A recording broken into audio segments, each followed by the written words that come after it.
વિક્રમ સંવત 2082 મહાવત દસમ તારીખ 12/2/2026 ગુરુવાર. શ્રી સ્વામિનારાયણ સંસ્કારધામ જોતાણ સુરતથી આજની આપણી આ કથા પ્રસ્તુત થઈ રહી છે. આવતીકાલથી શ્રી સ્વામિનારાયણ સંસ્કારધામ ગુરુકુલ ધાંગધ્રા રૂપાળ ઘનશ્યામ મહારાજના પવિત્ર સાનિધ્યથી આપણી આ સાગર કથા શરૂ થઈ છે. વાલા ભક્તો, આવતીકાલે પવિત્ર એકાદશીનો દિવસ છે. માટે ભગવાનના ભક્ત કોડે કોડે આ બધા વ્રતો કરે. એમાં આપણા મહાપુરુષોએ આપણને સૌ કોઈને ભગવત માર્ગ માટેના આ સર્વોત્તમ સર્વશ્રેષ્ઠ વિચારો આપ્યા છે કે આપણી શ્રદ્ધાને વધુને વધુ તે વ્રતોમાં જોડી અને ભગવાનનો ભક્ત પંચ જ્ઞાનેન્દ્રિયો અને 4 અંતકરણ અને 5 કર્મેન્દ્રિયો અને દેહ, સંગ દોષ અને શબ્દ દોષ, સ્પર્શ દોષ અને વાણી દોષ અને રૂપ દોષ, આ વગેરે વગેરેમાંથી વૃત્તિ સંકેલીને પરમાત્માને રાજી કરવા માટે અને પ્રભુની મૂર્તિનો આનંદ પ્રાપ્ત કરવા માટે આવા બધા વ્રત શ્રદ્ધાએ સહિત કરે. તે દિવસે બધા રસ જીતવાના. ખાલી ભોજન રસ જ જીતવો એવું નથી. શબ્દ રસ, પસરો રસ, આ વગેરે વગેરે ભગવાનના ભક્તને જીતવું. તે દિવસે ઇન્દ્રિયોને ઉપવાસ કરાવો, અંધકરણને ઉપવાસ કરાવો અને એને ભોજન કરાવવું હોય તો ભગવાન સંબંધી કરાવવું, ભક્તિ સંબંધી. બાકી એને નિરાહાર રાખવા એક દિવસ પૂરતા. આવી રીતે ભગવાનનો ભક્ત જ્યારે વ્રત કરે છે ત્યારે વ્રતે કરીને ભગવાન એને વશ થઈ જાય છે. અને પરમાત્મા જ્યારે આત્માને વશ થાય ત્યારે એ આત્મા ભગવત સ્વરૂપ થઈ જાય છે. પછી એને આ લોકના કોઈ પણ કારણો તે સ્પર્શી પણ શકતા નથી અને આ લોકના કોઈ પણ કારણો મોક્ષના માર્ગમાં અવરોધ પણ કરી શકતા નથી. એટલે આપણા મહાપુરુષોએ આપણને આ વ્રતો પ્રત્યેની શ્રદ્ધા વધુને વધુ ઉત્કૃષ્ટતાને પામે ને તે સદવિચારો આપ્યા છે. અને હંમેશા સંગ તો એવાનો જ કરવો, એવાના શબ્દ વાત સાંભળવી કે જે વ્રતોમાં આપણને વધુને વધુ વાત સાંભળવાથી પ્રીતિ થતી હોય તેવાની. પરંતુ જેનું શબ્દ કે વાત સાંભળવાથી વ્રત પ્રત્યેની આપણી શ્રદ્ધા જો ઉડી જતી હોય તો આવા કોઈ પણ શબ્દ હોય, વાત હોય, કોઈ એવો સંગ હોય તો ભગવાનના ભક્તે તેનો તત્કાળ ત્યાગ કરો, નહીંતર ન પુરાય એવી જીવનમાં ખોટ આવે. કારણ કે ભગવાનનો ભક્ત એને ભગવાનમાં પ્રીતિ જ્યારે હોય અને હોવી જોઈએ, એની એવી કરવી જોઈએ કે ભગવાન સિવાય બીજું એને બોલવું ન ગમે એવી પ્રીતિ કરવી જોઈએ. ભગવાન સંબંધી બીજો શબ્દ સાંભળો કે બોલવો ગમે નહીં અને બોલવો પડતો હોય તો પણ પ્રીતિ રહિત ઉદાસ તકો શબ્દ બોલે. ના ગમતું હોય ને પરાણે વ્યવહાર કરતો હોય, કોઈ આપણને કાંઈ વ્યવહાર સંબંધી વાત પૂછે, જગત સંબંધી વાત પૂછે, દેહ સંબંધી વાત પૂછે, આપણને દેહની કોઈ સુખાકારીની વાત પૂછે, કેમ છો, તમારા દેહને કેમ છે, ત્યારે બોલે તોય પ્રીતિ રહિત ઉદાસ તકો બોલે. શા માટે? તો દેહ તો માંસ હાડકા મળ મૂત્રનો લોચો છે. હવે એનું સારું નરસું વર્ણન કરી અને આત્માને એમાં શું એને મળવાનું હતું એમ. ભગવાનના જે ગુણ ગાતો હોય, આત્માને પ્રભુમાં જેની પ્રીતિ થઈ હોય એને ભગવાન સંબંધી શબ્દ સાંભળવામાં જ રસ હોય, બાકી બધો શબ્દ ભૂલવામાં રસ હોય એને. નિષ્કુળાન સામે બહુ અદ્ભુત વાત લખીશ કાવ્યમાં. બોયલું ન ગમે બીજું તેહ નહીં, પ્રીતમના ગુણ ગાન પખી. એને ભગવાનના ગુણગાન સિવાય, પ્રભુ સંબંધી વાત સાંભળવી એ સિવાય બીજું એને ગમે નહીં, બોલવું સાંભળવું પણ ન ગમે. એવા ઘણા બધા મહાપુરુષો આપણા થઈ ગયા કે જેને ભગવાન સંબંધ સિવાયનું બીજું સાંભળવું અતિશય કષ્ટ થતો હતો. એટલે બોલવામાં પણ મૌન રાખતા હતા અને સાંભળવામાં પણ મૌન રાખતા હતા. આપણને આશ્ચર્ય થાય કે બોલવામાં તો મૌન હોય પણ સાંભળવામાં મૌન કેમ રાખે? તો એમાં આ પુરુષો ધ્યાન દઈને સાંભળતા નહોતા. વ્યવહાર સંબંધી કે બીજું ત્રીજું જગત સંબંધી, દેહ સંબંધી કોઈ વાત સાંભળવી પડતી હોય ને તો સાંભળવા પૂરતી સાંભળે, પણ ધ્યાન તો મહારાજના મૂર્તિ તરફ જ હોય. અને બે ધ્યાને કોઈ સાંભળે ને એટલે સાંભળેલું યાદ રહે જ નહીં કોઈ દિવસે. એટલે એ શબ્દ પછી દુઃખ નો આપે. આપણે શું છે કે ધ્યાન દઈને ચિત્ત પરોઈને સાંભળીએ ને એટલે એ શબ્દ આખી જિંદગી દુઃખ આપ્યા કરે આપણને. કોઈ આપણું અપમાન કરે ને કોઈ આપણને ગાળ દે ને તો એ બે ધ્યાને સાંભળવું પડે. એવું એટલે તરત જીરો થઈ જાય એમ. નહીતર આખો દિવસ એની રટના થયા કરે કેની કે જેને આપણને ગાળ દીધી હોય એની જ. અને એમાંથી તમો ગુણ, તો તમોગુણ છે એ મૂઢપણાનું કાર્ય છે. એ તમોગુણ ને રજોગુણ પછી એવા તોફાને ચડાવે જીવને, ના પૂછો વાત. એટલે નિષ્કળાન સ્વામી એવું લખ્યું છે કે બોયલું ન ગમે બીજું તેહને, પ્રીતમના ગુણ ગાન પખી. અન્ય કથા કાને સુણતા દાજે દલને થાય દુખી. આમ અંદર કષ્ટ થાય, દુઃખ થાય.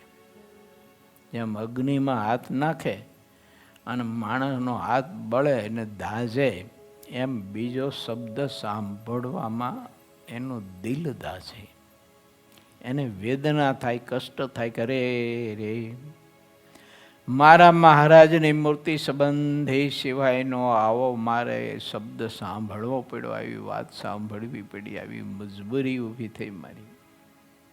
કોઈ ભગવાનના ભક્તની નિંદા, કોઈ ભગવાનના ભક્તની ઉતરતી વાત, કોઈ રજોગુણી વાત, શબ્દ, ગાયન, કીર્તન, બીજું ત્રીજું બધું વસમું લાગે. એને કેવું લાગે? તો સ્વામીએ દૃષ્ટાંત આપ્યું છે. જેમ મીનને નેક નીર વિના વળી ક્ષીરે ક્ષણું સુખ નવ વળે. માછલું હોય ને એને પાણીમાંથી કાઢીને દૂધમાં નાખો ને તો એને કષ્ટ થાય, દુઃખ થાય. જો ગમે નહીં એને પાણીનો સંબંધ ક્ષણ માત્ર પણ છોડવો ગમે નહીં. નહીતર પાણી કરતાં ક્ષીર એટલે દૂધ બહુ શ્રેષ્ઠ ઉત્તમ છે એમ. પણ તોય મીનને પાણી સાથે એને એવી પ્રીતિ છે ને, એનું પાણી જળ છે ને એ એનું જીવન છે. આપણને એવી પરમાત્માને વિશે પ્રીતિ થવી જોઈએ કે પ્રભુ આપણું જીવન થઈ જવો જોઈએ. ભક્તિ એવી કરવી પડે કે ભક્તિ પરમાત્માની એ આપણું જીવન થવું જોઈએ. એના વિના, ભક્તિ વિના ભગવાનનો ભક્ત ક્ષણ માત્ર રહી ન શકે.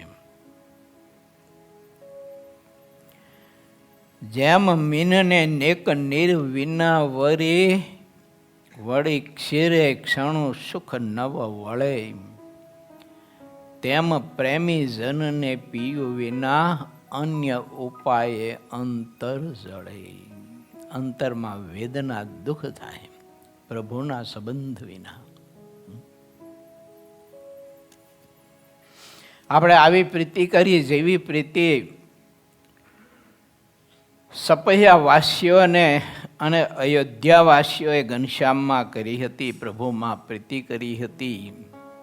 અને પછી ઘનશ્યામ બધાને પૂછ્યા વિના જ્યારે વન વિચરણ કરવા માટે નીલકંઠ નામાભે ધારણ કરીને નીકળી ગયા, અને ત્યારે સપૈયા વાસીઓ અને અયોધ્યા વાસીઓ જે દુખાતા હતા, જે પીડા થતી હતી, અને ઘનશ્યામનો જે વિયોગ સતાવતો હતો, પળે પળે એને મોટા જુગ જુગ જેવડો સમય લાગતો હતો.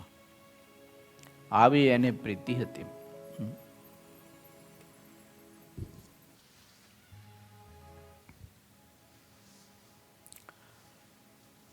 ત્રેપનમાં તરંગની આપણી કથા ચાલી રહી છે.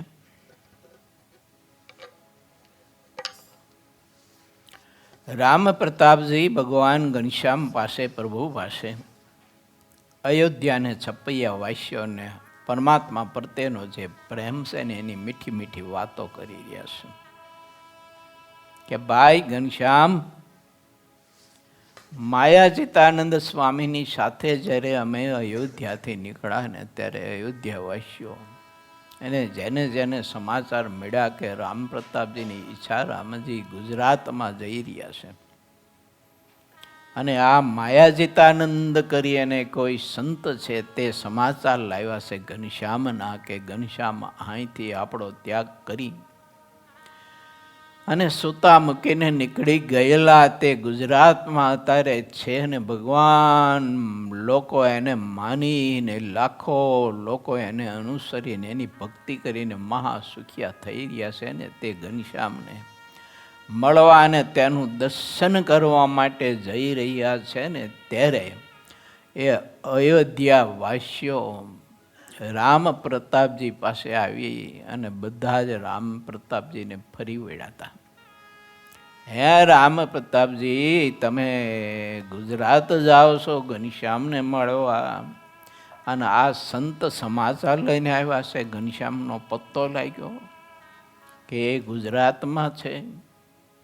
આજે કેટલા કેટલા વર્ષ વહી ગયા, સમાચાર મળ્યા ત્યારે અમને એમ થયું કે ઓહો, હજી આ પૃથ્વી ઉપર ઘનશ્યામ ગુજરાતની ધરતીને પવિત્ર કરી રહ્યા છે. અમારા હૈયામાં આનંદ તો ખૂબ જ આવ્યો, પણ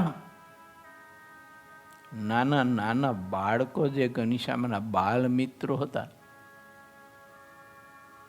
એ પછી તો કંઈક ઠીક ઠીક ઉંમરે પહોંચ્યા હતા,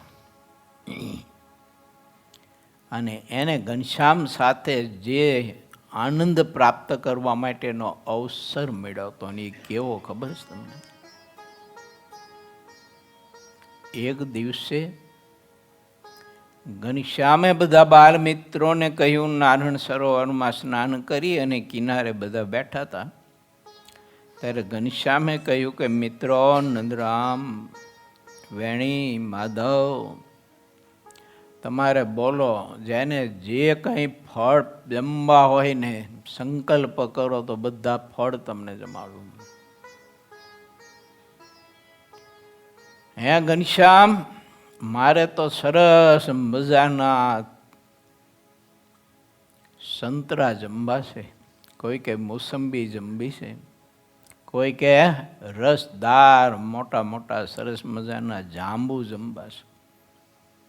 કોઈ છોકરા કે ઘનશ્યામ, મને છે ને હાકની કેરી બહુ ડાઢે ચડી ગયેલી છે ને, એટલે હાકની કેરી મારે જમવી છે. ઘનશ્યામ ખબર છે ને, એ હાકની કેરીનો રસ કાઢી અને સુવાસીની ભાભી આપણને બધાને રસ ને રોટલી, ખબર છે, તમારા ઘરની ઓસરીમાં બેસાડીને આપણને જમાડ્યા હતા, તે કેવો મજો પડી ગયો હતો કે હા, એ કેરીનો રસ કેવો, પણ હા હા અમૃત જેવો. મારી માએ એવી કેરી તો મને કોઈ દી જમાડી જ નહોતી કે બોલો. હે ઘનશ્યામ, કેવો મજો પડી ગયો હતો. હા, એવી કેરી મારે જમવી છે.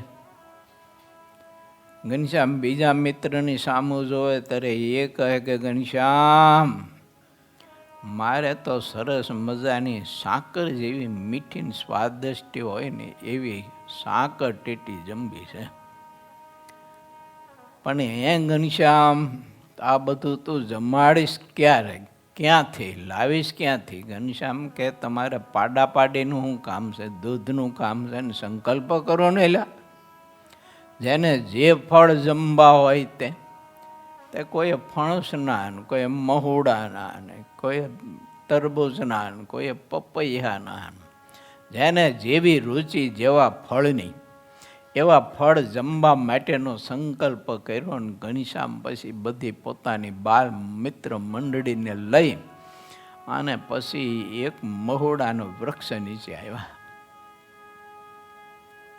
આને પછી ઘનશ્યામે કહ્યું કે આંખો વીંચી જાઓ. બધા છોકરા આંખો વીંચી ગયા. બધા કહી આગળ આપણા જેવા નહીં.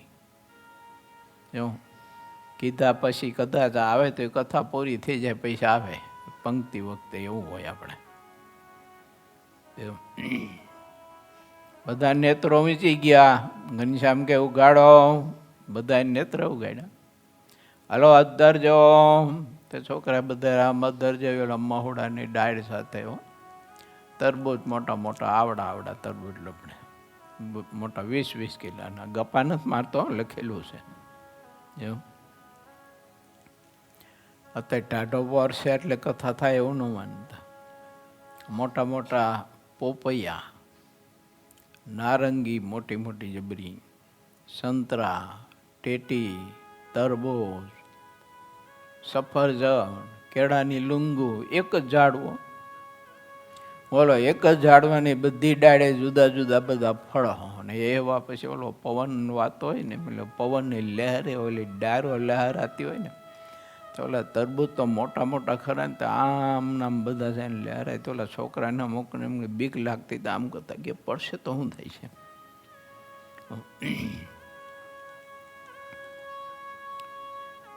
હે ઘનશ્યામ, તે આ બધા ફળ તું ઉતારીશ કેવી રીતે? ઘનશ્યામ કે આંખો વીંચી જાઓ. ઘનશ્યામ પાસે એક જ મંત્ર હતો, આંખો વીંચી જાઓ.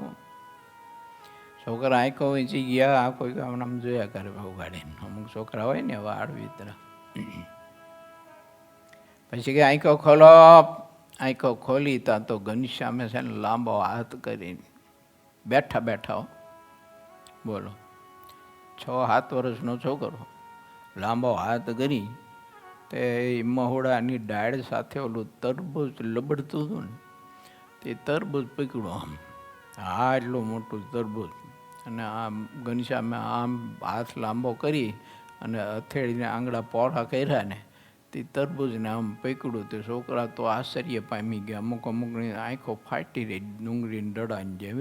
આમ જો કે ઘનશ્યામનો હાથ જો કે મોટો, આમ જો 15 ફૂટ મોટો લાંબો. આમ જો કે. અને ઘનશ્યામે ફટોફટ આમ જાય ને બધા ફળ ઉતારી અને છોકરાને આપ્યા ને બધા મીંડા જમવા. ઓલી કેરી ના તે ગોરી મીઠા જમવા. અમુક છોકરા ઉતાવળી ગયા હોય ને, એટલે કેરી કે વળતા ગોળતા છે ને ડીઠું નીકળી ગયું. તો પક દઈને બધું એના કપડાં બપડા બધું છે ને એ પીળો ધમક જેવો રસ એનો. નાના છોકરાને કેમ તેડું હોય ને થાય એવો સરસ મજાનો. અને તમે જો તો સ્વાદ એવો એનો, સુગંધે એવી ઓલા જેવી ને આવી સુગંધ જુદી મસ્ત. અને છોકરાઓ આ બધા જુદા જુદા ફળ જેમાં તો ખરા, પણ ઘેર ગયા ફળ લઈને ઘેર લઈને માને કહ્યું, એ માં આમ જો તો. એટલે ઘનશ્યામે આમ જો કે મને કેરી કેવી સરસ મજાની જમાડી તો કરી, પણ જો આ કેરી લાવ્યો. અરે તમારા પીટિયા અત્યારે કેરીઓ હતી શકે, આ સિઝનમાં હતી છે. અરે મને ઘનશ્યામ ક્યાં જમાડ્યું? કે ઓલા મહુડા ઝાડમાં. એટલે મહુડાના ઝાડમાં તાર બાપની કોઈ દી કેરી હતી કે જો તો ખરી કે આ રે કેરી કે હાથમાં કેરી. માનવું તો પડે જ. અને પછી તો સપાયા વાસ્યો ભેગા થયા બધા. અને ભેગા થઈને પછી મહુડા નીચે આવ્યા. ક્યાં છે? તો કે જો આ ડાયરા ટીંગાતી, જો આમ ટીંગાતી. મહુડા શું ટીંગાતું હોય? કંઈ નહોતું. મહુડાના ફળે નહોતા, કશું નહીં. નકરા પાંદડા બધા પવનથી ફટફટ થતા હતા ને કહેતા હતા જાઓ પાછા ઘર ભેગા થઈ જાઓ. જો અહીં કંઈ નથી, જાઓ લુખાઓ બધા.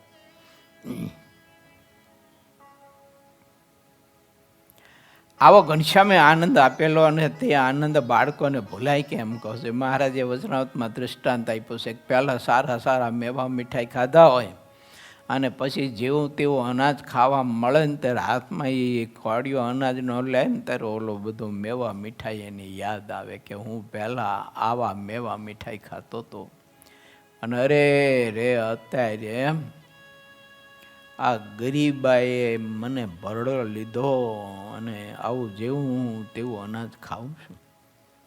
એમ પ્રભુનો આનંદ જેને માંડ્યો હોય ને ઘનશ્યામની સાથે ખેલકૂદ કરી હોય, આવા મીઠા મીઠા ફળ જેમાં હોય અને અનેક પ્રકારની રમતો રમ્યા હોય, એ આનંદ બાળકોથી ભૂલાય કેમ ને રામ પ્રતાપજીને કહે છે કે હે રામ પ્રતાપજી,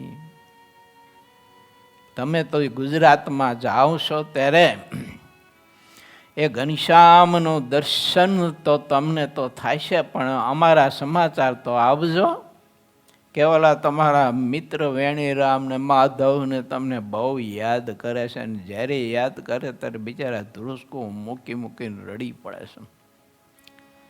અમારી યાદી તો આપજો. અને પછી રામ પ્રતાપજી ગુજરાતમાં આવ્યા ને ત્યારે પ્રભુ પાસે વાત જે કરે છે ને બધી, અને યાદીઓ મીઠી મીઠી આપે છે ને આ બાજુ, અને એ બાજુ અયોધ્યા અને છપૈયા વાસ્યો અને ઘનશ્યામની યાદ બહુ સતાવે છે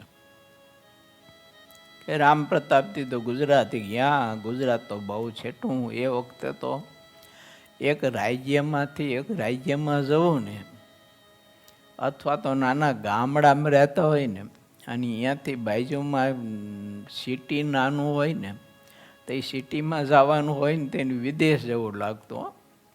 વિદેશમાં જાય છે. બોલા રાજસ્થાની આ બાજુ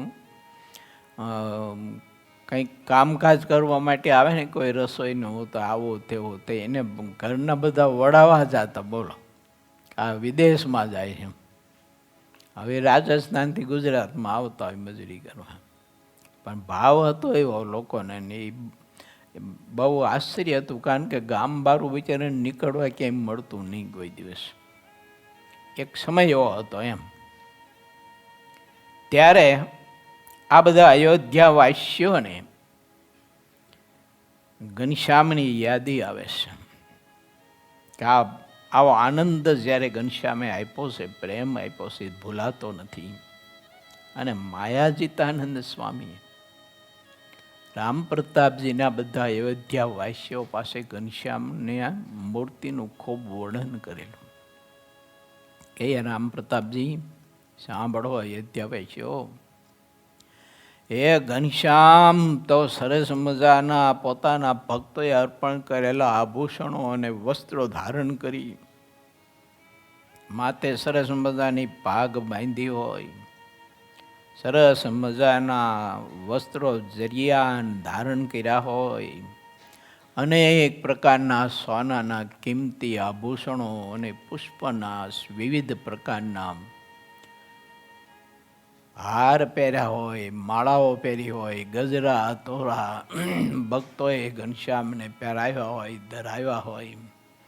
અને એ રામ પ્રતાપજી એ દર્શન ઘનશ્યામનું ને એ મૂર્તિ ઓહો દર્શન કરતા કરતા કરતા લોકોને તૃપ્તિ ન થાય. આવી ઘનશ્યામની શોભા છે. અહીંયા તો નાના હતા ત્યારે નાની એવી ચોયણી એક જ કણ પહેરતા હોય, માથે ભાતીગઢ ટોપી ક્યારેક પહેરતા હોય જો, અને ક્યારેક તો એમ નામ કૂદકો મારીને નાની ઉંમર હોય ને એટલે બાલ મંડળી બધી આવી હોય, ઘનશ્યામને બોલાવતી હોય તો ઘનશ્યામ જે દોટ મૂકે. આવો બધો આનંદ માણેલો. અને માયાજીતાનંદ સ્વામી પાસે જ્યારે એમણે આ ઘનશ્યામની મૂર્તિનું વર્ણન સાંભળેલું ને, તે પોતપોતાના ઘરના ઓસરીના ઝેર ઉપર બેઠા બેઠા, કોઈને ફળિયા ઉપર બેઠા બેઠા, કોઈ સરયુ ગંગાએ સ્નાન કરવા માટે ગયા હોય ને ઘનશ્યામની યાદી આવે ને ત્યારે સરયુ ગંગાના કિનારે બેઠા બેઠા યાદ કરે છે ઘનશ્યામને. અને એ બધા ઘનશ્યામની યાદ કરે છે ને એનું દર્શન પ્રેમાનંદ સ્વામીને સમાધિમાં થાય છે. આ બે આમને ચિત્ર દેખાયો અને એ દર્શન જ્યારે થતું હતું અને ઘનશ્યામનો વિયોગ જ્યારે સતાવતો હતો અને ત્યારે સરયુ ગંગાના કિનારે કોઈ એ ઘનશ્યામના મિત્રો એને બોલવું નહોતું, બોલાઈ જવાતું હતું કે અમે ક્યારે આ મૂર્તિના દર્શન પામશું, અમે ક્યારે ઘનશ્યામના દર્શન પામશું. આ દર્શન પ્રેમાનંદ સ્વામીએ પોતાની કલમે મારીને તમારી સામે મૂક્યું છે. શા માટે? તો કે આ સમાધિ પાશાની બધી કથાઓ છે અને એટલા માટે મૂક્યું છે કે ભગવાનના સ્વરૂપમાં આવી પ્રીતિ કરશો. એ બાળ સખાઓને તો ઘનશ્યામનું સ્વરૂપ સમજાવે એવું કોઈ નહોતું. કેમ વેણી માધવ, આ ઘનશ્યામ સર્વ અવતારનો અવતારી પુરુષોત્તમ નારાયણ છે, ભગવાન છે, તમારો મિત્ર નથી. એ ધર્મદેવ ભક્તિ માતાનો દીકરો ન માનતા, એ રામ પ્રતાપજીનો ભાઈ નહીં માનતા, આ તો અનંત ભુવનનો ભગવાન છે, આવી ઓળખાણ કરાવનારું કોઈ નહોતું. અને આજે મારા તમારા ઉપર ભગવાન શ્રીહરિની કૃપા છે કે આપણને પરમાત્માની યથાર્થ ઓળખાણ કરાવનારા ભગવાનના સત્પુરુષો ઠાકોરજી આપણને આપ્યા છે ને. એટલે પ્રેમાનંદ સ્વામીને એમ થયું કે મારા ભારત વાસ્યોની એક વખત અયોધ્યા વાસ્યોને ઘનશ્યામનું સ્વરૂપ કોઈ સમજાવે એવું નહોતું, તોય કેવી એની પ્રીતિ કરી હતી અને કેવો સ્નેહ હતો. તો મારા ભારતવાસીઓ આવો સ્નેહ પ્રભુમાં કરે એના માટે હું આ દર્શન કરાવું. અને એટલે પ્રેમાનંદ સામે પોતાની કલમે મારીને તમારી સામે આ દર્શન મૂક્યું છે. સુનો. મારા મંદિરિયામાં, મારા મંદિરિયામાં વસતા, મારા મંદિરિયામાં વસતા ક્યારે હવે, હો ક્યારે હવે દેખું રે હરિ હસતા, ક્યારે હવે દેખું રે હરિ હસતા. મારા મંદિરિયામાં, મારા મંદિરિયામાં, મારા મંદિરિયામાં વસતા ક્યારે હવે દેખું રે હરિ હસતા, ક્યારે હવે દેખું રે હરિ હસતા. શાસ્ત્ર આધારિત અને સમાધિ ભાષાની આ કથા કોઈ સરયુ ગંગાના કિનારે, કોઈ પોતાના ઘરના વાસરીના ઝેર ઉપર બેઠા થકા, કોઈ ઘરની ગલીએ બેઠા બેઠા, કોઈ નારાયણ સરોવરના કિનારે બેઠા બેઠા આ ઘનશ્યામની મીઠી મીઠી બધી યાદીઓ યાદ કરી અને ઘનશ્યામના દર્શન માટે એના હૈયા એટલા બધા આમ રડી રહ્યા છે. પ્રેમાનંદ સ્વામીના દર્શન થાય છે. સારંગપુરનું 10મું વચનામૃત સાક્ષી પૂરે છે કે એવા જે સંત હોય ને એનાથી મૂર્તિ અને ધામ અણુ માત્ર દૂર નથી, અણુ માત્ર દૂર નથી. બોલો, આ એક પ્રભાતી પદમાં પ્રેમાનંદ સામે લખ્યું છે. અનેક જન્મને આદરે આખડલીને આગે, અરયો ભા અલબેલડો પ્રેમાનંદ પાયલાગે,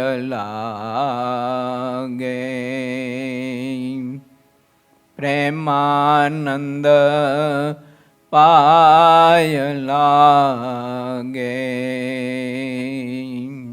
સમાધિ ભાષા છે બધી. એનાથી ભગવાન, ભગવાનનું ધામ, મુક્ત અક્ષર અણુ માત્ર દૂર નથી. અને અયોધ્યાવાસી અને સપૈયાવાસીઓ બધા જ પ્રભુના મિત્રો, બીજા ત્રીજા કોઈ બહેનો ઘનશ્યામને ખૂબ ભાવથી જમાડેલા. આ બધી યાદીઓ બહુ આવે છે.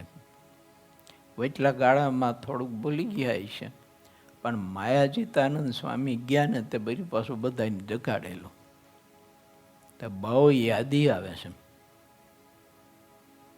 માયાજીતાનંદ સ્વામીના મુખ કમળથી જ્યારે ઘનશ્યામની શોભાનું વર્ણન જ્યારે સાંભળ્યું ને, ત્યારે ઘનશ્યામનું સ્વરૂપ આમને સામને લોકોને તરવરી રહ્યું છે. હવે એ ચરણનો સ્પર્શ ક્યારે થશે ખબર નહીં.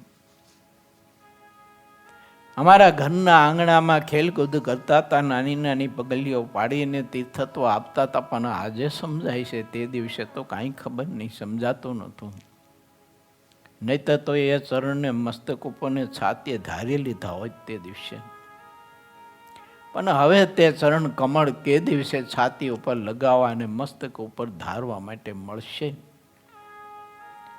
આવી એક એક ક્ષણની ને એક એક ઘડીની ને એક એક ચરિત્રની યાદી જ્યારે આ છપૈયા અને અયોધ્યાવાસીઓને આવે છે, અને એ પ્રેમાનંદ સ્વામીને સમાધિમાં મૂર્તિમંત દર્શન થાય છે.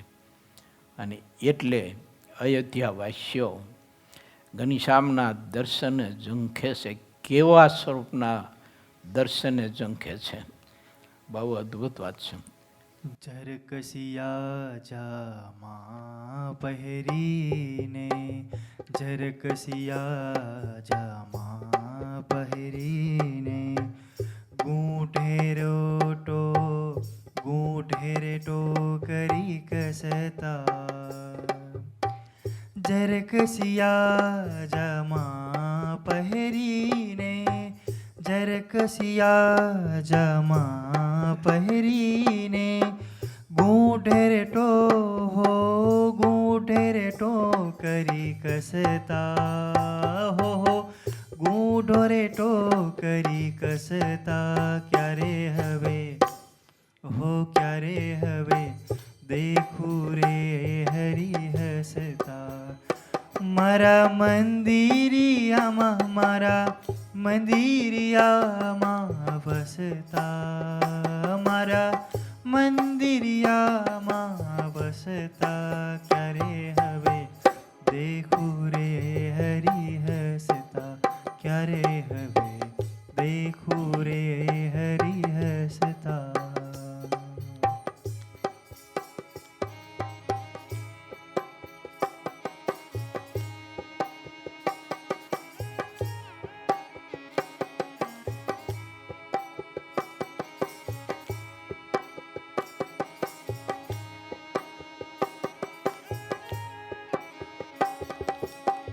ફૂલડામાં ગરકાવ થઈને, અત્તરમાં મસમસતા.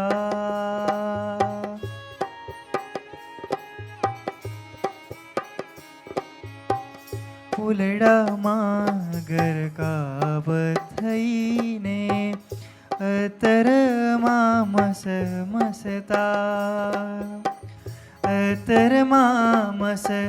અત્તરમાં મસમસતા. ક્યારે હવે દેખું રે હરી હસતા.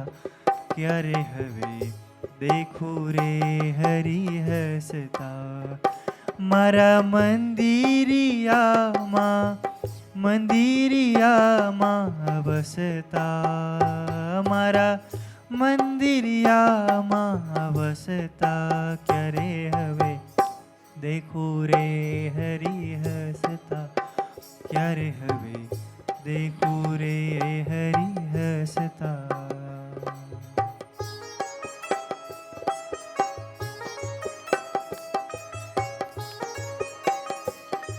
માયાજીતાનંદ સ્વામી રામ પ્રતાપજી અને સુવાસીની ભાભી વગેરે પરિવારને બાળ સખાઓ અને બીજી જે કંઈ છપૈયા અયોધ્યાની બહેનો હોય એની પાસે ઘનશ્યામની વાત કરતા કરતા પ્રભુના સ્વભાવની વાત કરેલી કે રામ પ્રતાપજી સાંભળો, આ ઘનશ્યામ જ્યારે તમારે ઘેર હતા ને ત્યારે તો સુવાસીની બાઈ રસોઈ પકવીને એને જમાડતા. તમે ક્યારેક ક્યારેક બેડા બેસતા, જમવા માટે બેસતા અને ભક્તિ માતા એને રસોઈ પકવીને જમાડતા. પણ આજે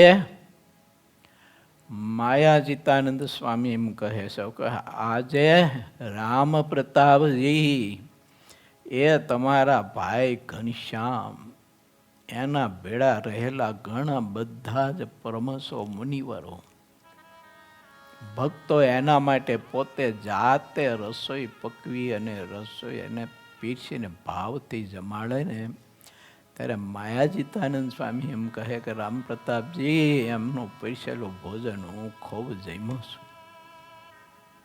એટલો પ્રેમ આપે, એટલો પ્રેમ આપે, એટલો સ્નેહ આપે ભોજન પીરસતા પીરસતા. હા, એટલો બધો એ પ્રેમ રસ અમારા ઉપર ઢોળે.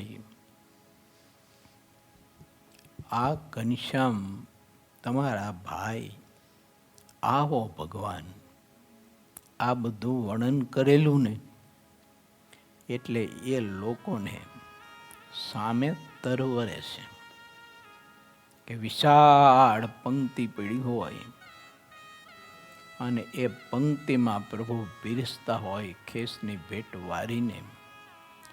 મૂળજી બ્રહ્મચારી, જયાનંદ બ્રહ્મચારી, મોટા મોટા પરમહંસો મોટા મોટા બાઉલ ભરી ભરી અને લાડુ લાવતા હોય, જલેબી લાવતા હોય, દૂધપાક કર્યો હોય તો મોટી મોટી ડોયલો ભરી ભરીને દૂધપાક લાવતા હોય. મહારાજ રેલમ ઝેલ પંગતમાં પીરસતા હોય. આવું બધું દર્શન છે ને આ લોકોને થાય છે. બહુ અદ્ભુત વાત છે. મુનિવર સારો હું રસોઈ કરાવીને કરીને, ક્યારેક બ્રાહ્મણો પાસે કરાવે ને ક્યારેક પોતે જાતે રસોઈ કરે. બહુ અદ્ભુત વાત છે. મુનિવર સારું રસોઈ કરાવીને પંગતમાં પીરસતા. મુનિવર સારું રસોઈ કરાવીને, મુનિવર સારું રસોઈ કરાવીને પંગતમાં પીરસતા.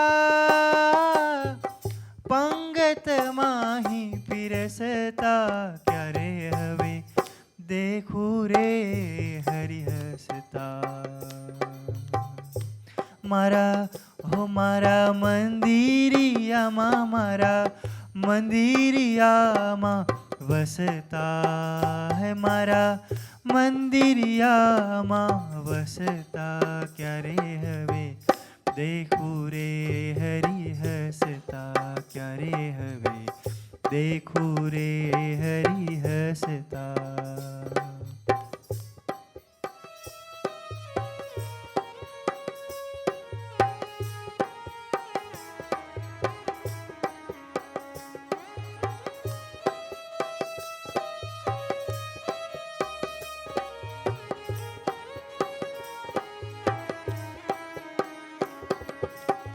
પ્રેમાનંદ આવે ગાવે ત્યારે,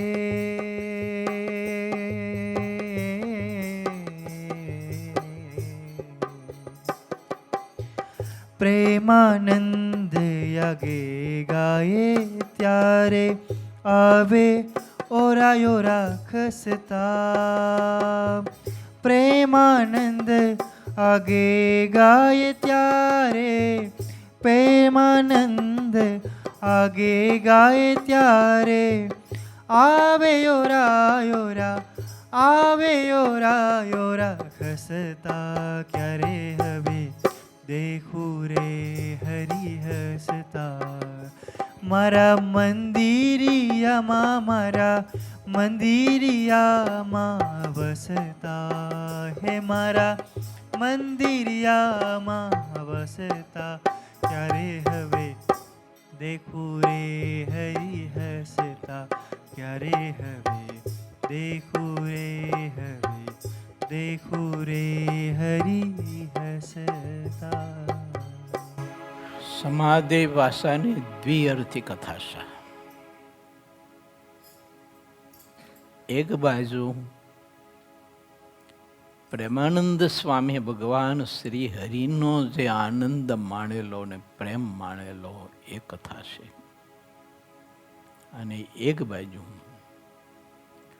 અયોધ્યા વાસી અને છપૈયા વાસીઓને બાલ સ્વરૂપે પ્રભુએ જે પ્રેમ આપેલો તે અયોધ્યા વાસી અને છપૈયા વાસીઓના દિલમાં જે પ્રેમ પડેલો ને એનો સ્નેહ ઘનશ્યામનું વહાલ પડેલું ને એ વહાલ આ લોકોને ગાંડા તૂર કરી અને ખબર નહીં વિયોગનો આનંદ ને સુખ આપે છે.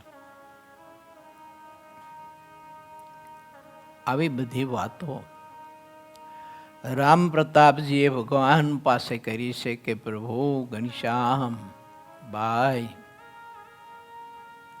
સપૈયા વાસી ને અયોધ્યા વાસ્યો મને બધા ફરી વળ્યા અને મને કહેતા હતા કે તમે વિદેશમાં જાઓ ઠેઠ ગુજરાતમાં એટલે બધે, અને ઘનશ્યામ મળે તો કહેજો કે ઓલા તમારા બધા બાળકો હવે તો બધા મુશિયારા થઈ ગયા છે મોટા જોટા.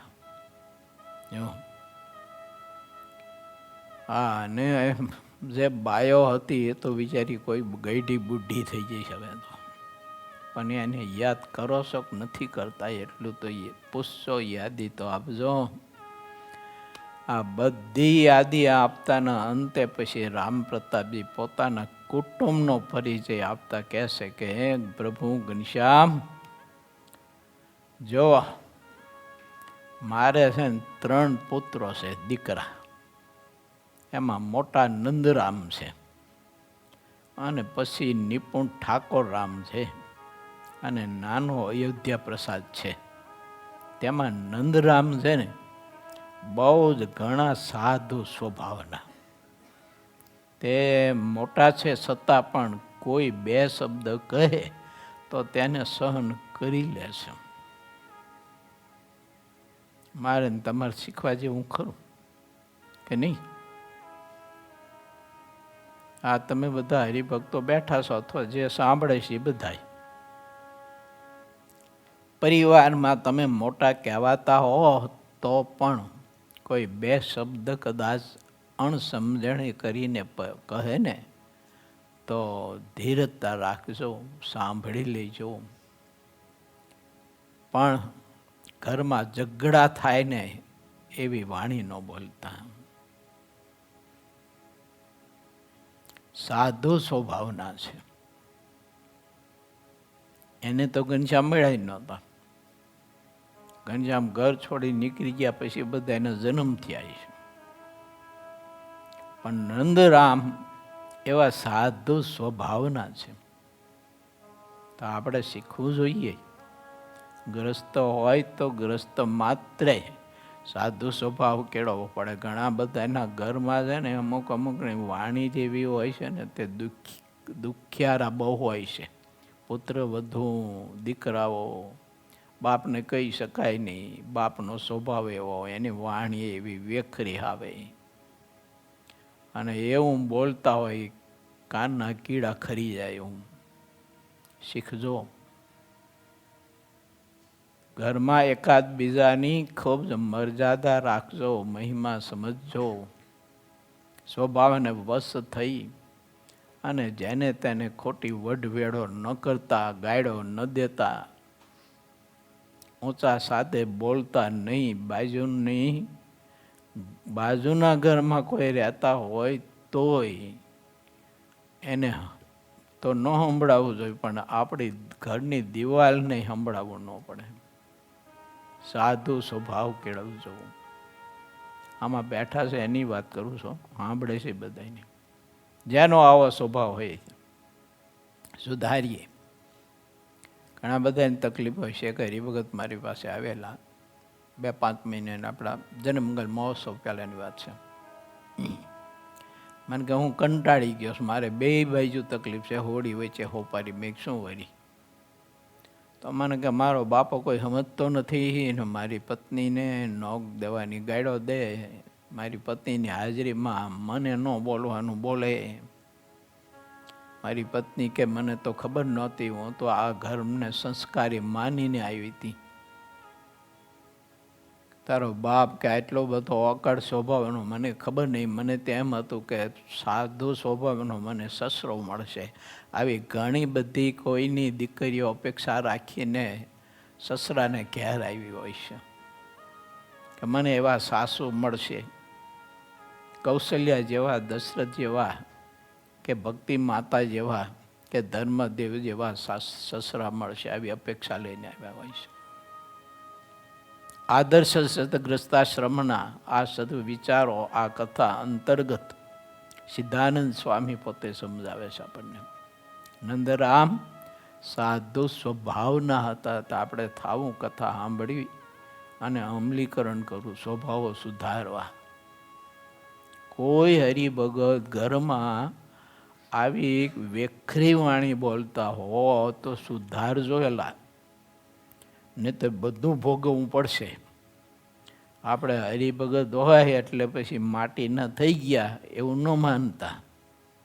કોઈને તમે ગાળી દીધી, કોઈનું અપમાન કર્યું, કોઈ ઉપર ક્રોધ કરીને વાત કરી અને જો પ્રાયચિત નહીં કરો તો બધું ભોગવવું પડશે.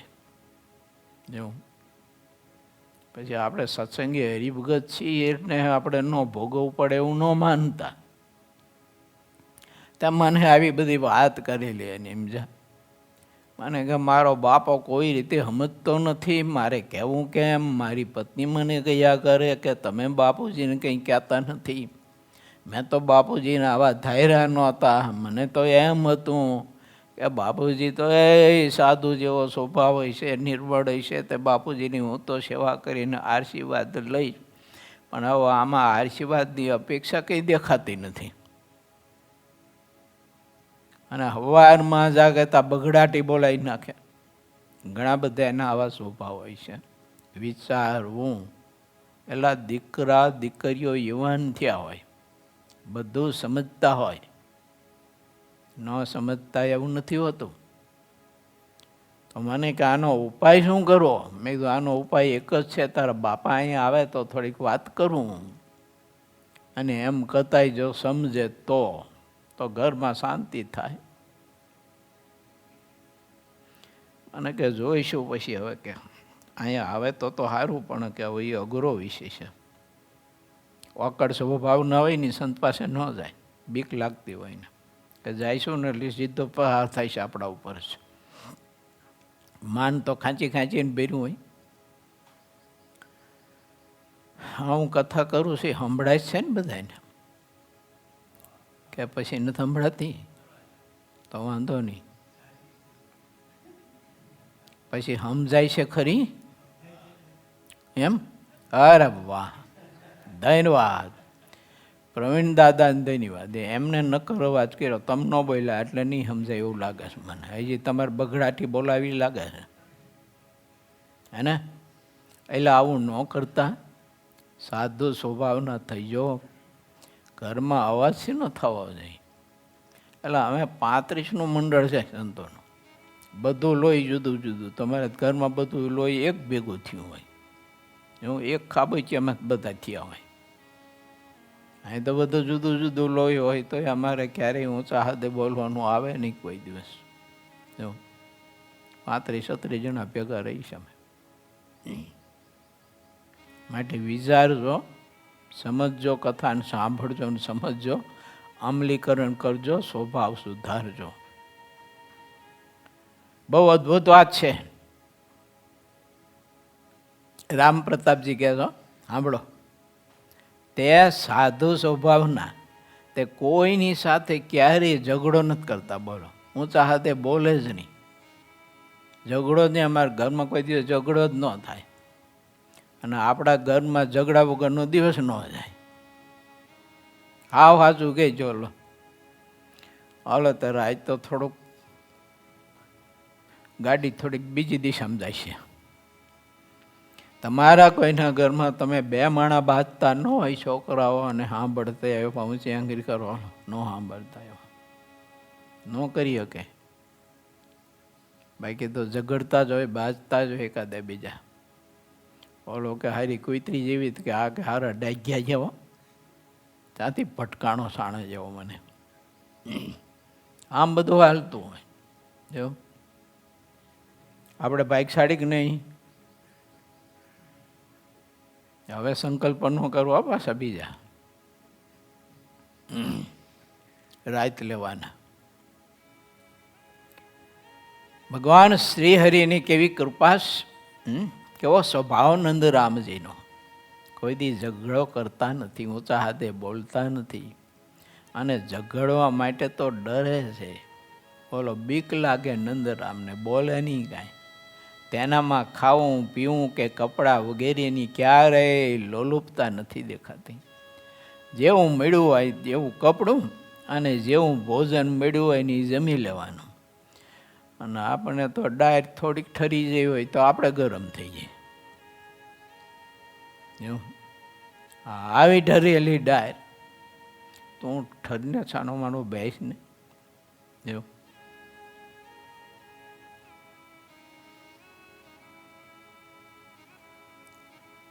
તેથી તેને માટે તે ક્યારેય પ્રયત્ન પણ નથી કરતા સારું પ્રાપ્ત કરવા.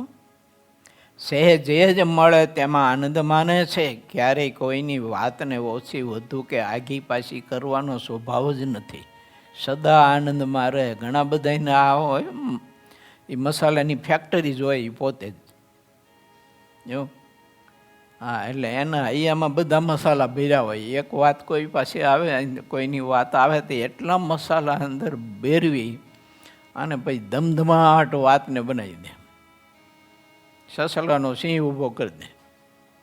આવા ઘણા બધા પરિવારમાં હોય. હા, જેને ઓકળ મહારાજ કહેવાય. શું કહેવાય? ઓકળ મહારાજ કહેવાય એને. એટલે આવું બધું હોય ને, આપણા સ્વભાવ તો બધા સુધારજો પાછા. નંદરામનો સ્વભાવ કેવો અદ્ભુત બતાવે છે. સદાય આનંદમાં રહી અને જીવન જીવે છે. અને ઠાકોર રામ અને અયોધ્યા પ્રસાદી બહુ જ નિપુણ છે, એટલે બુદ્ધિશાળી છે. તે કોઈના દબાતા નથી. જો કોઈને દબાવે ને એને કોઈ, તો એને દબાવી દે. આ એવા શૂરવીર એમ આ સંસારમાં જે સાધુતા રાખે છે તેનાથી કોઈ મનુષ્ય દબાતા નથી. બીજા માણસ આપણી મર્યાદા રાખે તેટલું તો આપણામાં પાણી હોવું જોઈએ. સમજાય છે આ વાત? બીજા આપણી મર્યાદા રાખે એવું આપણામાં પાણી હોવું જોઈએ, એટલે આપણામાં સંસ્કાર હોવો જોઈએ. આપણે બોલવાથી, બેસવા ઉઠવાથી, ખાવા પીવાથી, વ્યવહારો કરવાથી આપણી એવી મર્યાદા હોવી જોઈએ કે સામેની વ્યક્તિ આપમેળે આપણી મર્યાદા રાખે. ઘણી વખત પુત્ર વધુને સસરાની મર્યાદા તો બહુ રાખવી, પણ રાખી એને બિચારીને રાખે જ કેમ? જો આ હારો કોઈ તરફ જેમ ભ જ કરતો હોય તો કેવી રીતે મર્યાદા રાખે? એને ઘણી રાખવી હોય. માટે વિચારવું, ખૂબ જ એકાદ બીજાની મર્યાદા રાખવી. આટલું કરો ને તમે કામ થઈ જાવ. હું ઘણી વખત કથામાં કહી ચૂક્યો છું, અત્યારે આ વિષય છે તો ફરીને દોહરાવું છું. પુત્ર વધુને તમારી 7 ખોટની દીકરી માનો, કામ પૂરું. તમારે ઘરમાં ઝઘડો જ ન થાય કોઈ દિવસ. અને પુત્ર વધુ સાસુ સસરાને પોતાના માતા પિતા માને, એટલે કદી ઝઘડો ન થાય ઘરમાં કોઈ દિવસ. અને પોતાની પત્નીને પોતાનો પતિ ભગવાનના ભક્ત માને. ન માને તો પતિ જવાનો. શું થવાનું? હા, પતિ જવાનો. પછી છે એને ભોગવવું પડે. માટે વિચારવું, કોઈ સ્ત્રીના પતિ થઈને તમે બેઠા હોય ને તો તમારો ઈજારો નથી. કે ગમે તેને પરેશાન કરો ને ગમે તેમ ગાયડો દો ને ગમે તેમ ગગલાવો, એ ગગલાવાનો ઈજારો તમારો નથી કોઈનો. સાધુ સ્વભાવ રાખવા. મને વાનણી સાહેબ ઘણી વખત કહે એમ છે, મને કે તમે કોઈને કહેતા નથી એટલે આજ મને ઉજમ છેડો. હા, આજ તો કહેવું છે કીધું, કારણ કે આજ વહી જવાનું છે મારે એટલે વાંધો નથી. એવું કથા પૂરી કરી, જ્ઞાન ગોષ્ઠી કરી અને ભાગી જ જવાનું છે એટલે વાંધો નથી. અને અવિનાશ ભગત ને પૂર્ણ સ્વામી ને એ બધા અહીં છે નયન ભગત નહીં, પછી તમારે જે ધોકા ઉડાડો એ ઉડાડજો, આપણે કહીને ભાગી જવાનું છે.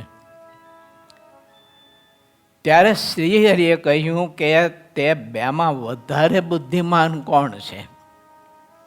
ત્યારે રામ પ્રતાપભાઈ બોલ્યા કે ઠાકોર રામની બુદ્ધિ ઘણી બધી વ્યવહારિક છે અને જ્યાં જાય ને ત્યાં તેને માન બહુ મળે છે ને એને મળે.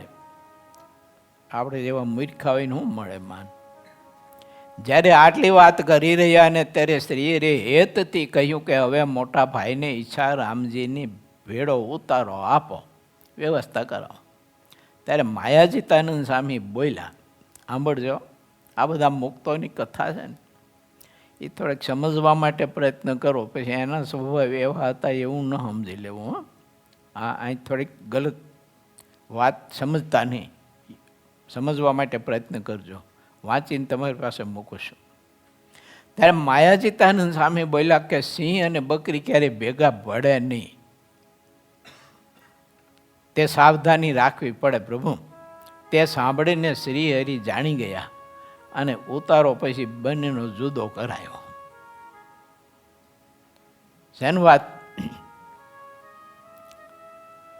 શ્રીહરિ બોલ્યા ભેગા તત્કાળ ત્યાં ગયા, કારણ કે ભાઈ શંકરષણ છે તેમ જાણીને કાંઈ વાર ન લગાડી પછી તેમણે શ્રીહરિને કહ્યું કે અમે તમે આજે સાથે જમીએ. ત્યારે જમ્યા તેને આપણે સાથે જમ્યા ને તેને ઘણા વર્ષો થઈ ગયા છે.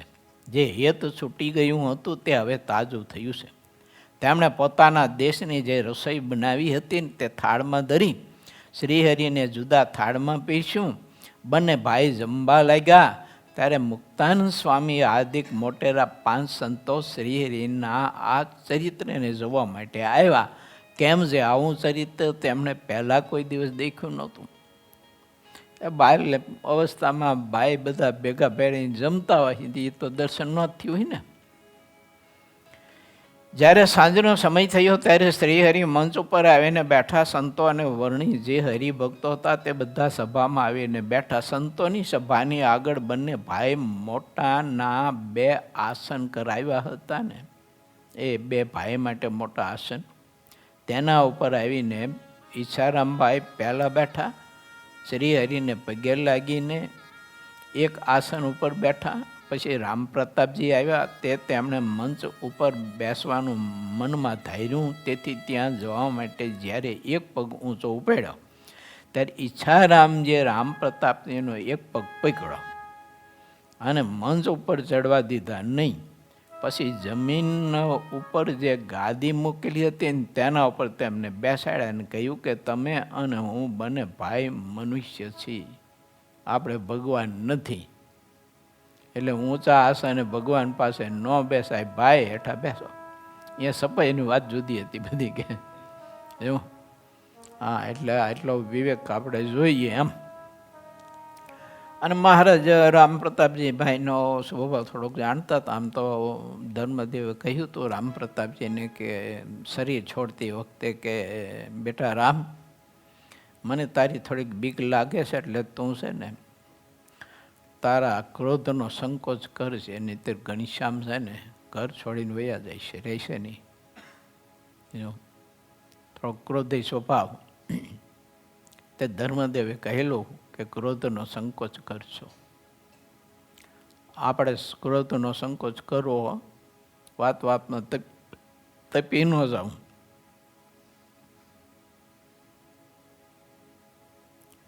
ઈચ્છારામજી કહ્યું કે ભાઈ થયા, ભગવાનના ભાઈ થયા એટલે શું થયું?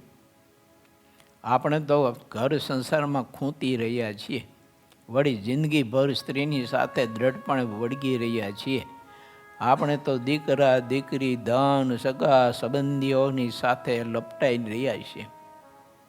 અને આ સંતોને તો જુઓ કેવો જબરજસ્ત ત્યાગ છે. અને આવા મોટા સંતોની પાસે તમને ઊંચી ગાદી ઉપર બેસવાનો સંકલ્પ થાય છે. હેઠે બેસો. આટલો બધો તેમણે ત્યાગ કર્યો છે, છતાં પણ જમીન ઉપર દાસ થઈને બેઠા છે. મોટા ભાઈ, આપણે ભગવાનના અને ભગવાનના ભક્તના દાસ થઈને રહેવું જોઈએ.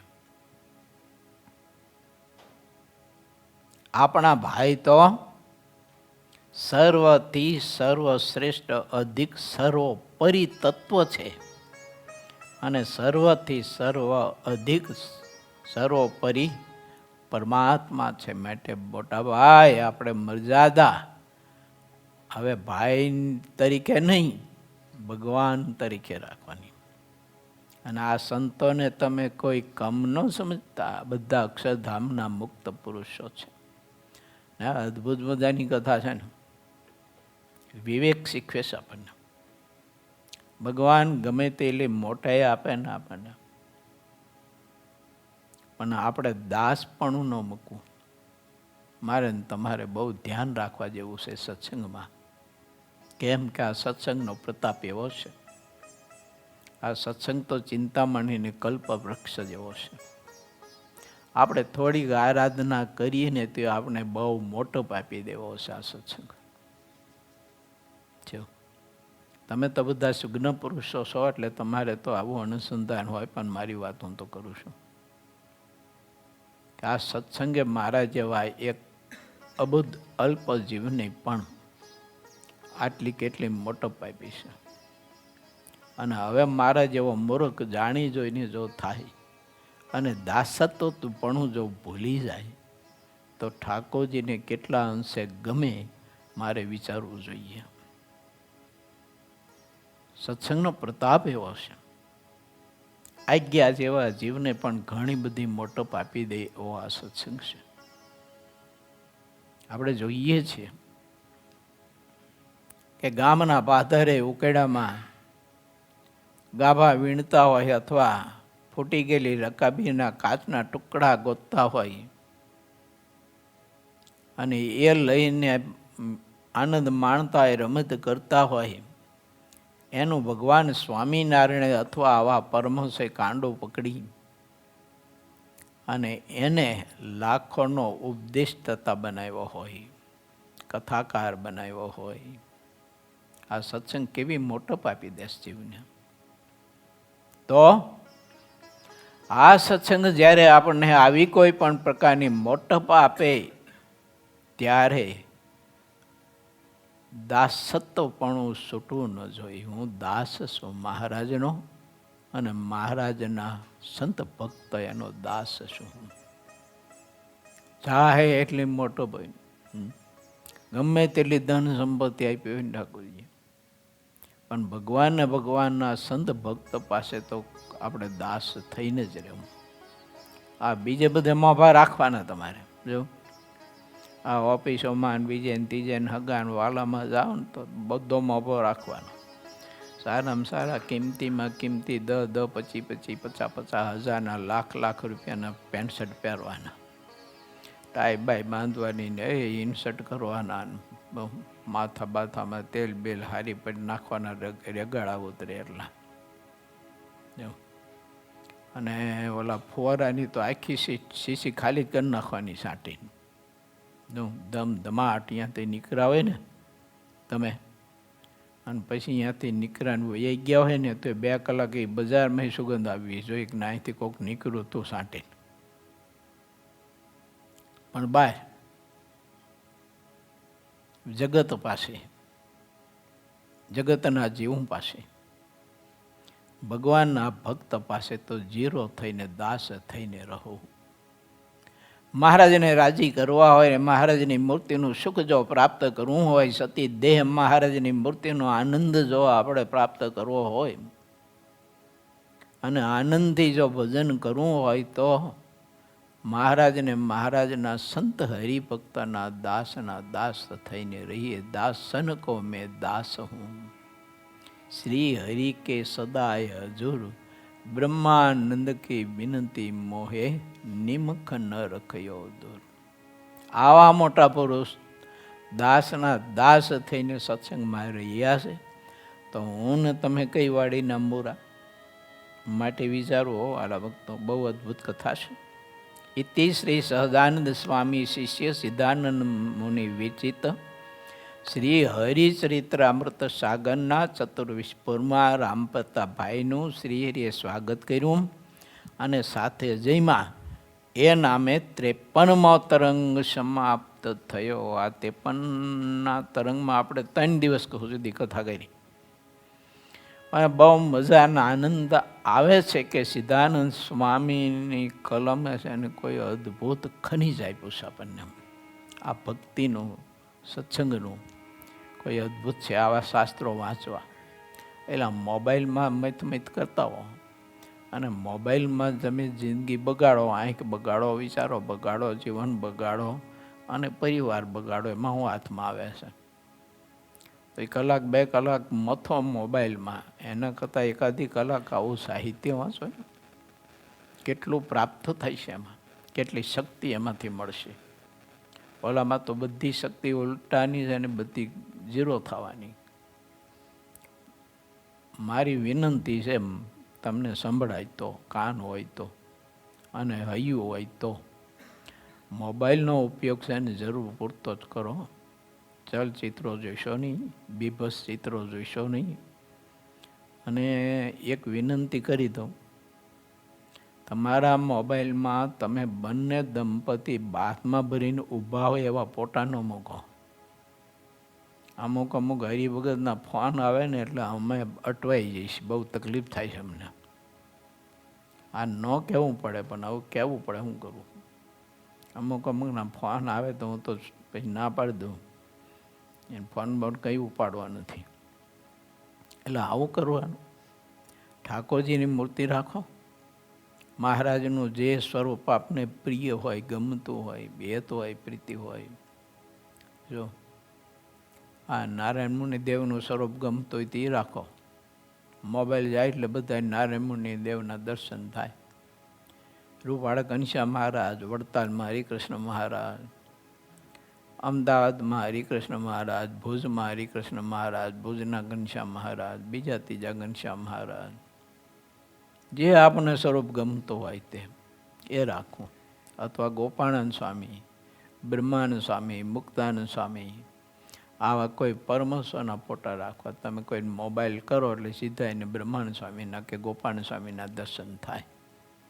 ભગવાનના ભક્તને આવો બધો વિવેક રાખવો પડે. ઘણા હરિભગત છે ને, એ 2 માળા બધ ભરીને ઊભા હોય ને એવા ફોટા મૂકે એમાં મોબાઈલમાં. આપણને એમ થાય કે આને અક્કલ ક્યાં જઈ છે? વેચી ખાધી છે કે કોઈ લૂંટી ગયા છે? એટલે આવા બધા અક્કલમઠા ઘણા હોય છે. માટે આપણે વિચારવું, ભગવાનના ભક્ત છીએ, મર્યાદા ભગવાનના ભક્તને અવશ્ય રાખવી જોઈએ, હોવી જોઈએ. અમુક બાબતમાં ખોટી ઘેલસારના કારણે આપણી બુદ્ધિના પ્રદર્શન ન કરાય. આ બધી ખોટી ઘેલસારના બધા બુદ્ધિના પ્રદર્શન કહેવાય અને આપણા પરિવારના પ્રદર્શન કહેવાય. માટે માફ કરજો મને. સૌ ભક્તોને ભાવથી જય સ્વામિનારાયણ.